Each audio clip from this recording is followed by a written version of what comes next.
respect that water a tremendous amount. Yeah, you have to have respect for it. The Great Lakes are a force of nature, and one stands apart from the rest. Lake Superior is the biggest and deepest of the 5 Great Lakes. For centuries, humankind has fought to navigate these waters that serve as a critical artery in the heartbeat of North American commerce.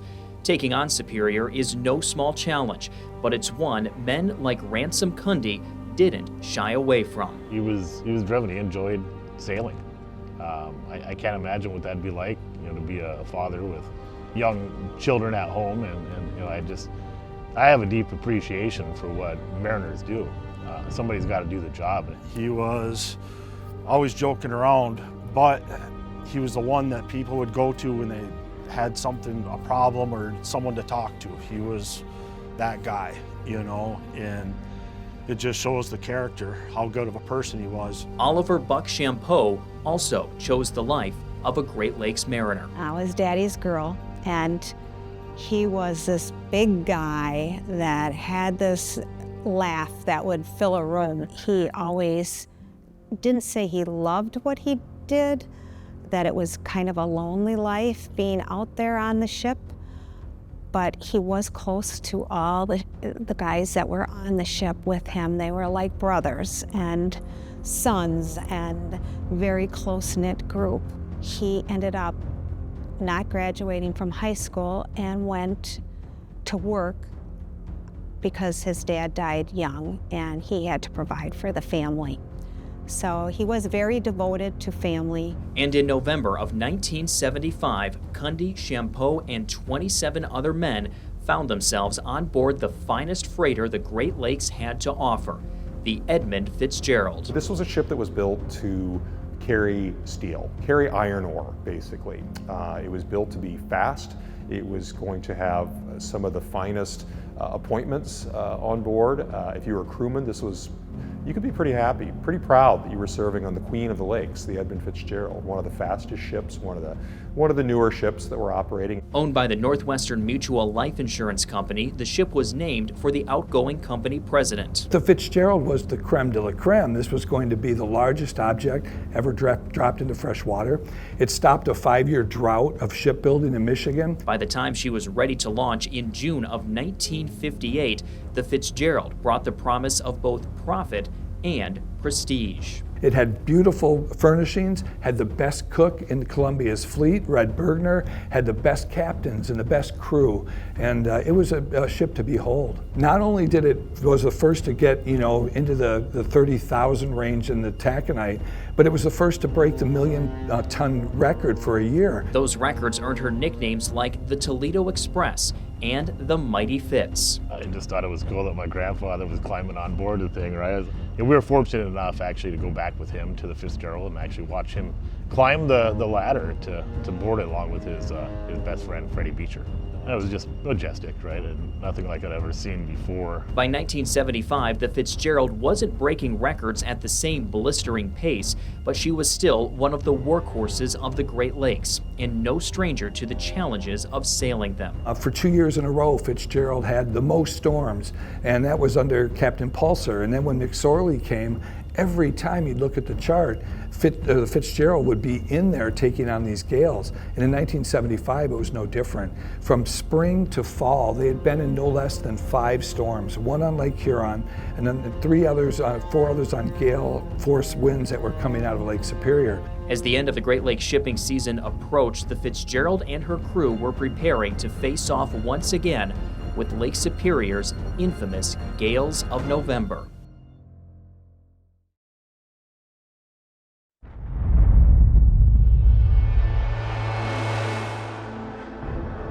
It's November 9th, 1975. The Edmund Fitzgerald and her crew of 29 men are about to set out from Superior, Wisconsin, bound for Zug Island near Detroit. They're led by seasoned Great Lakes Captain Ernest McSorley. Following behind the Fitz is the Arthur M. Anderson, led by Captain Bernie Cooper.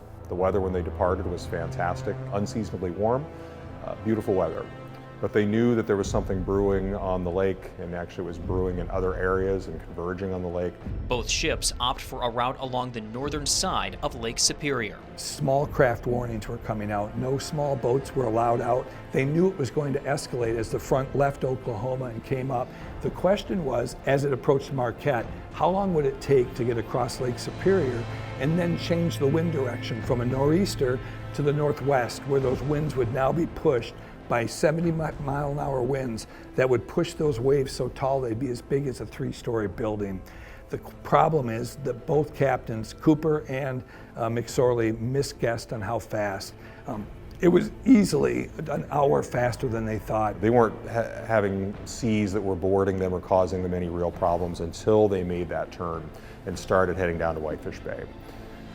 Snow squalls were coming and going. Again, the waves were getting higher, the intensity was growing. The afternoon of November 10th brought the first signs of trouble for the Fitzgerald. Captain Cooper recalled what happened in this 1993 interview. Well, he called me up, that was 3:10 in the afternoon. And he said, I've got a little problem. He said, my fence rail is down. He said, I've got 2 vents missing, and I've taken a starboard list. I asked him if he had his pumps on. He said yes. But he said later on, he said that he wasn't gaining anything by pumping out on it, so the water was coming in the hull as fast as they were pumping it out. From that time on, he was sinking.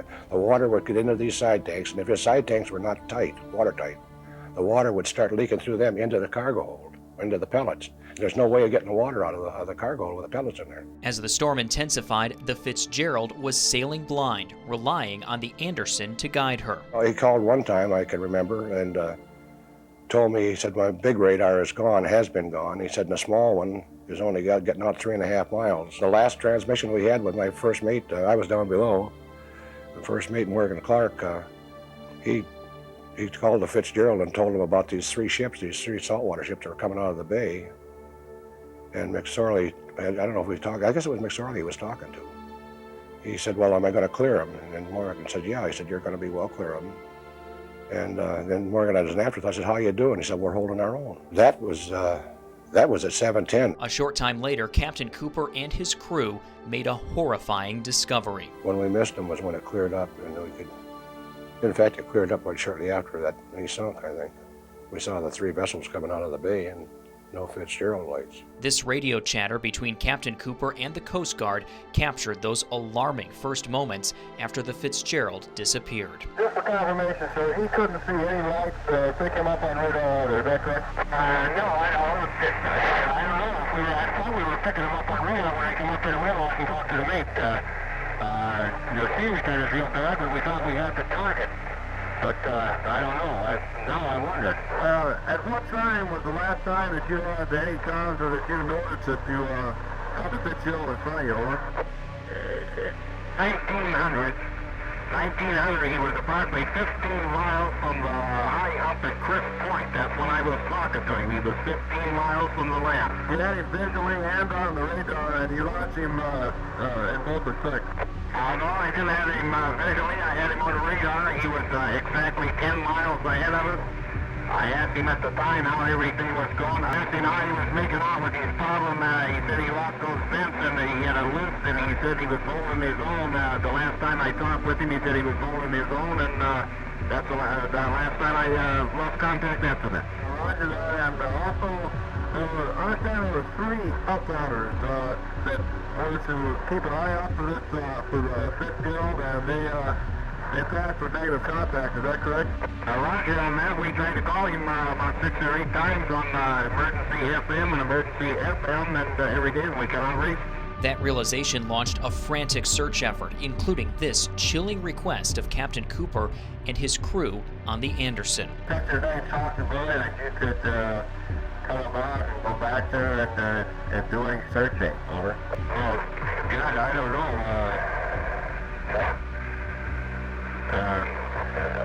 The sea out there is tremendously large.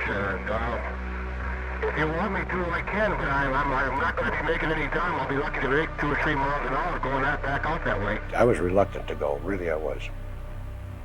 But he said there's a ship on the bottom, and I felt like saying there could be 2 if I go back. I still thought it was an exercise in futility with what had happened, with the sudden disappearance. He had to be on the bottom with no maydays or anything. No, I was just scared the hell I was going to find somebody. And I didn't know what I was going to do. I'm going to run out to about 14 miles away from Coppermine Point. And then I think I'm going to turn and come down inside again a couple of miles to the east of the course that Fitzgerald came down, and see if I can pick up any oil slick or debris. That's all the Anderson and other searchers would find. We started running through a lot of debris, gas tanks, like for the stoves, life preservers, oars, canisters, but no sign of anybody else.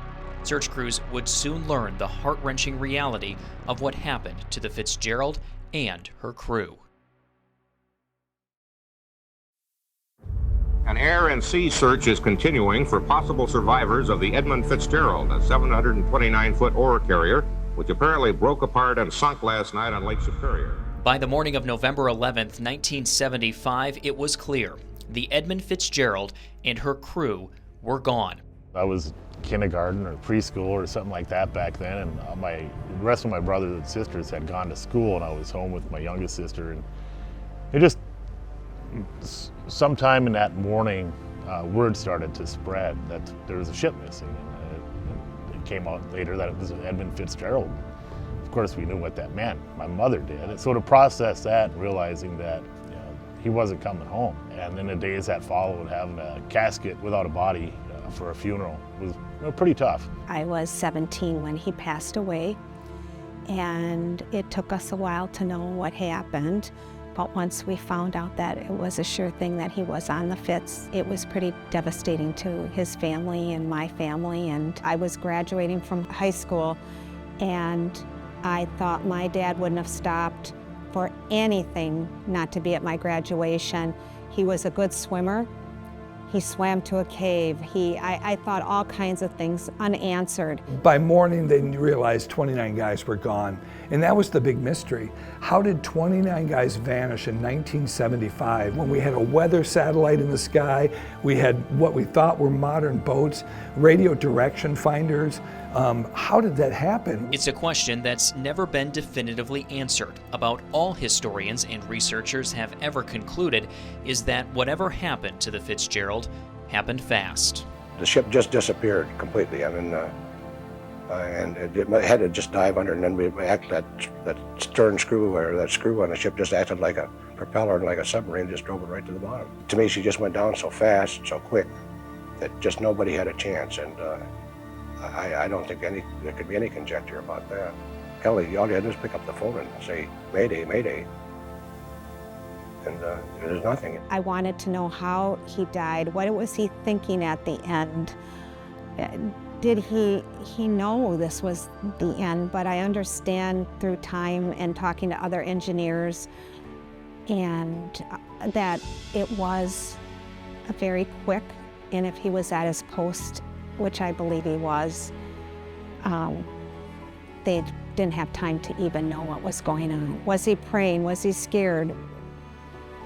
Was he trying to protect other, just unanswered. The loss also ripped through the maritime community. It shook it so hard that we didn't see another big loss after that. We found most of the crew of the Bradley.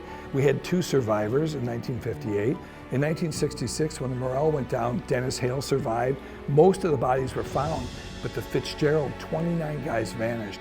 And that's when the world went crazy. That's why Newsweek wrote the article. That's why Gordon Lightfoot saw it and said, I'm going to write a song about that. With the load of iron ore, 26,000 tons more than the Edmund Fitzgerald weighed empty.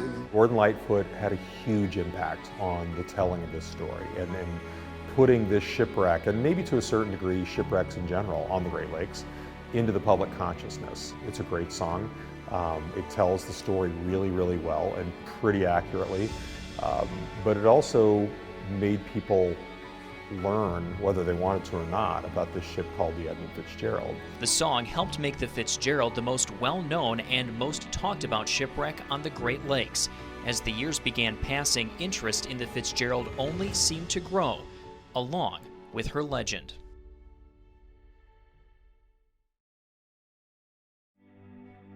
I find peace here in the museum. This is Whitefish Point. The Edmund Fitzgerald and her crew fought valiantly to reach this spot on November 10, 1975. The ship went down just 17 miles from here. The Great Lakes Shipwreck Museum at Whitefish Point is now home to the Fitzgerald's bell, serving as a lasting link to the ship and her crew. That's the closest that I can get to my dad. And when we ring it, I just imagine that it was ringing back then, and with that storm 50 years ago, it was chiming and just knowing how bad it really was. And I come here and I touch the bell. I've kissed the bell. It means more to me than the symbolization of it. It was the soul of the ship, and it was the closest thing to my dad. So the bell it's the heart of the ship. Get a little emotional here. Yeah, it's a piece of the ship, you know, where there's nothing else, you know, it's something concrete where you can see it, and when we go to ring it, you know, and where it's all that's left of it, you know what I mean, where everything else is at the bottom of the lake. There have been only a handful of dives to the wreck site of the Fitzgerald in the years since her sinking. Until you're in a submarine and you go up to the letters of the Edmund Fitzgerald that are this wide, and you realize how big that vessel is, and then you start to see the humanity of the ship. That's the blankets that are hanging out of the windows. We saw, I think, weather tarps that were used to keep the splashing from coming up onto the deck that was torn away, and maybe I mistook that for blankets, but I got this feeling that this was not just a ship, this was a place where men worked and lived. The dive to retrieve the ship's bell in July of 1995 was the last dive on the Fitzgerald, and the Fitzgerald families hope that remains the case. We've got protection over the site, and we've asked the province of Ontario and the state of Michigan, who've enacted laws to protect sites against dives and photographing remains. And I feel like we've got that closure, you know, and I think it's left to others who want the ultimate answer.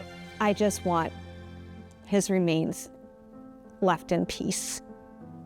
And that's why I come up here every year. That's why I'm emotional, because I don't believe anymore in closure. I don't think it exists when you lose a loved one.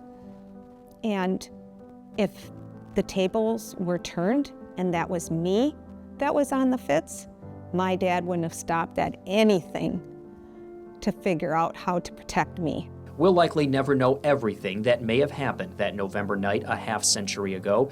For the families of the 29 men lost when the Edmund Fitzgerald went down, their focus isn't theories about why or even how.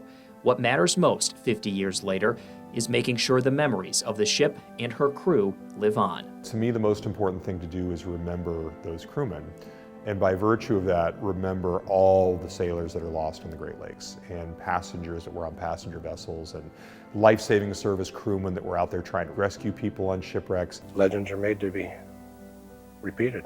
I think they're probably remembered a lot more than what you realize by the ships that are still sailing.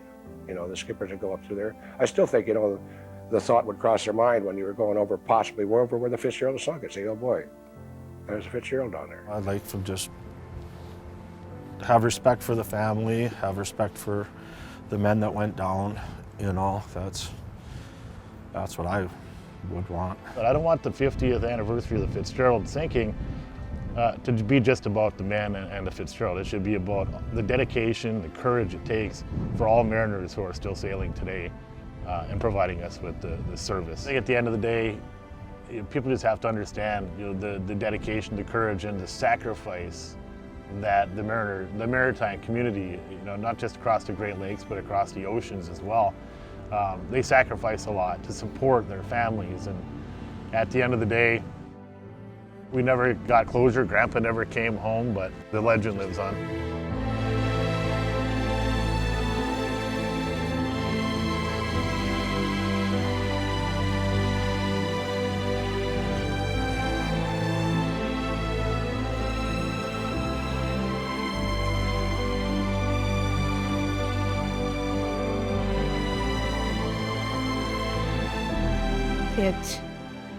doesn't seem, even after 50 years, that it gets easier. I look for closure, but I don't think there is any closure. My eyes are on the ship all the time. That's what I've told my grandchildren. That's what I told my sons and my daughters, to always look out. Eyes on the Fitz, eyes on the Fitz, you know, because at some point, I don't know when, I don't think I'll be alive, but it's still going to be protected by family members. So the legacy does live on.